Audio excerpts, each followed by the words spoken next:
Ah là là, je sais pas quoi dire, les amis. Je sais pas quoi dire. C'est le premier gros match de cette Coupe du Monde. Brésil-Maroc. On aura droit vraiment au plus gros choc. Voilà, on aura le droit au plus gros choc dès le troisième jour de ce mondial. Ça va être demain. Alors 23h heure marocaine pour moi, minuit si vous êtes en Europe. J'ai peur. J'ai peur parce que voilà, c'est le premier match de l'équipe nationale en Coupe du Monde. Faudra répondre présent, Inch'Allah. Ça va être quelque chose. Alors, dans cette vidéo, on va revenir sur pas mal de choses. Tactiques, sur des choix également d'Ancelotti, de Mohamed Wahbi. Que va faire Carlo? Je suis vraiment en questionnement depuis quelques jours. Que va faire Carlo? Qui est un coach que je connais très bien, vu qu'il a évolué dans mon club, hein, le Real Madrid, pendant de très longues années. C'est un entraîneur qui se base souvent sur les individualités, sur le jeu, par exemple, de pressing, de positionnement et d'ailier. Il faudra faire attention aux ailes. Ça, c'est le point le plus important. Et Wahbi, qui m'a convaincu sur pas mal de points face à la Norvège. Faudra vraiment qu'il réponde présent face au Brésil. On n'aura pas, du coup, notre ami Zelzouli. Mais côté Brésil, il n'y a pas de Wesley. Appel de Ederson, qui rejoint le rassemblement et qui a été testé au poste de latéral, sûrement pour remplacer le Wesley du coup. Cette équipe du Brésil qui devrait partir sur ce 4-3-3, donc c'est la compo probable. Hein. On parle d'un Vinicius Cunha Rafinha en trio d'attaque, Casemiro Paqueta Guimarães au milieu, un trio défensif Gabriel Marquinhos Alisson assez solide. Par contre, pour moi, les faiblesses côté Brésil, c'est les latéraux. Danilo, Alexandro, ça fait bien ancien. Et le côté gauche, Vinicius Sandro, c'est pas assez fort défensivement. C'est pas assez fort avec le jeu sans ballon. C'est le point faible du Brésil pour moi. Il faudra se concentrer sur ça. Le dernier match, plutôt les derniers matchs côté Brésil, face au Panama, face à l'Égypte. Satisfaction face au Panama, 6-2. Victoire poussée face à l'Égypte. Je vais revenir par la suite sur quelques points qui m'ont interpellé sur leur match. Côté pressing, jeu sans ballon, jeu avec ballon. Je vais revenir sur pas mal de choses. Notre groupe, je vous le dis les amis, c'est quelque chose que j'ai remarqué. Attention, attention à ne pas se concentrer uniquement sur le match face au Brésil. Alors oui, c'est le plus gros match, mais les gars, on joue l'Écosse, on joue Haïti. Faut pas oublier. Faut pas oublier que l'Écosse c'est un morceau, faut pas oublier que Haïti veut prouver. Oui, tu dois battre le Brésil, mais pour moi, tu dois répondre présent à chaque match. Faut pas dire, on joue le Brésil, c'est notre Coupe du Monde, c'est le Brésil. J'ai remarqué que beaucoup de monde se concentre. La Coupe du Monde pour vous, c'est quoi? C'est le Brésil. C'est le match face au Brésil. Il y a l'Écosse, il y a Haïti. Faudra se concentrer, faudra répondre présent. Et ça passera par un résultat face au Brésil. Historiquement, le Maroc n'a jamais gagné son match d'ouverture. Ça s'est toujours soldé sur un match nul ou une défaite. Chose qu'on n'espère pas, évidemment. Mais ça s'est jamais soldé sur une victoire. Le Mexique qui a gagné son tout premier match d'ouverture. La Corée du Sud depuis un très long moment. Voilà, on a plusieurs équipes qui gagnent leur premier match d'ouverture depuis un très long moment. Pourquoi pas le Maroc? Pourquoi pas le Maroc, j'ai envie de dire. Côté Brésil, alors au niveau de leur dernier match, évidemment la dernière trêve, défaite face à la France, victoire face à la Croatie juste ici. Victoire face à l'Égypte. J'ai remarqué que c'est une équipe du Brésil qui a du mal face aux pays africains, qui n'a pas forcément la grande solution face aux pays d'Afrique. Rappelez-vous, Coupe du Monde 2022, défaite face au Cameroun en phase de poule, même si c'était un match de rotation. Voilà, c'était un match de rotation, un match bien ancien. Je me rappelle à l'époque, voilà, ils ont fait bien tourner avec du Jesus, Martinelli, Anthony, Fabinho, Fred. T'avais du Dani Alves, Teyes. Ça date vraiment cette époque-là côté Brésil. Maintenant, ça a changé. Cette équipe a changé sur pas mal de points. Ils ont ce coach qui est Ancelotti, qui est pour moi le point essentiel de cette équipe. C'est l'élément essentiel, principal sur qui on doit se méfier. Parce que c'est un coach en cours de match qui peut changer totalement le cours du match. Sur une entrée, sur un coup tactique, il peut tout changer. Et Wahbi devra répondre présent face à lui, devra avoir du répondant face à lui. Côté Maroc, alors là, on va partir sur la tactique, sur les points à aborder. Tu as Zelzouli qui est absent. On parle d'un Amin Sbahi qui pourrait être titulaire, même si moi je le vois pas titulaire, même si c'était le réserviste. On parle potentiellement d'un Ounahi qui peut le remplacer, puisque numériquement parlant, c'est un joueur qui joue à Girona à ce poste-là. Maintenant, il n'a pas les mêmes outils tactiques, les mêmes directives tactiques qu'à Gérone. À Gérone, son coach lui demande des choses. Avec Wahbi, c'est autre chose. Pour moi, le favori pour occuper ce poste d'absence justement, de Zelzoli, c'est Shamsin Talbé. Un joueur qui a montré pas mal de satisfaction sur les derniers rassemblements. Alors, si je vous retrouve ça, voilà, c'était justement face au Paraguay. et face à l'Équateur, mais principalement face au Paraguay, il avait été titulaire. Je me rappelle très très bien. Je me trompe pas. Il était titulaire. Il avait prouvé pas mal de bonnes choses. Maintenant, ce qui me rassure pas côté Talbi, c'est le manque de prise d'initiative. Il doit rentrer. Il doit prouver. Il doit rentrer dedans. Il doit gagner des duels. Il ne doit pas hésiter. Il ne doit pas hésiter une seule seconde. Il ne doit pas jouer avec le trac. Il doit partir en ayant en tête qu'il doit occuper cette place de Zelsouli. Avec ballon et sans ballon. Mais si tu occupes cette place de Zelsouli sans ballon, déjà, c'est un gros point fort. Parce qu'il faudra trouver cette connexion avec Mazraoui. Comme on a eu cette connexion Brahim Diaz-Hakimi, qui est une très belle connexion, le plus gros point fort de ce couloir, c'est le Maroc. C'est ce couloir Brahim Diaz-Hakimi. C'est ce pivot Ainaoui Bouaddi. C'est aussi le jeu de Saïbari sans ballon. La charnière centrale Diop Riyad, je dis pas qu'elle me rassure pas, mais j'ai pas eu encore énormément d'assurance, de grosse adversité. Alors oui, face à Haaland, Diop l'a bien mise dans sa poche. Maintenant, tu joues le Brésil, c'est là où on verra si ils auront du répondant. Côté Brésil, comme je vous l'ai dit, devrait partir sur cette tactique-là. Potentiellement Ederson latéral. Si c'est pas Ederson, ça pourrait être Danilo, Alexandro. Comme je vous l'ai dit, ce côté-là, Vinicius Sandro, c'est pas le plus beau et c'est peut-être de loin l'un des plus faibles de cette Coupe du Monde en termes de jeu sans ballon, de jeu sans pressing, de jeu faible en termes d'intensité, de jeu sans ballon.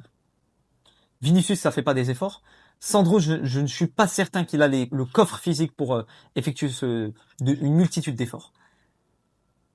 Pour moi, ce qui me fait peur, c'est potentiellement Cunha, qui fait une bonne saison à Manchester United. Attention à Vinicius aussi, qui va avoir du répondant, qui est attendu dans cette Coupe du Monde, sa deuxième. Le pivot Casemiro Guimarães, avec Paqueta aussi. La charnière Gabriel Marquinhos.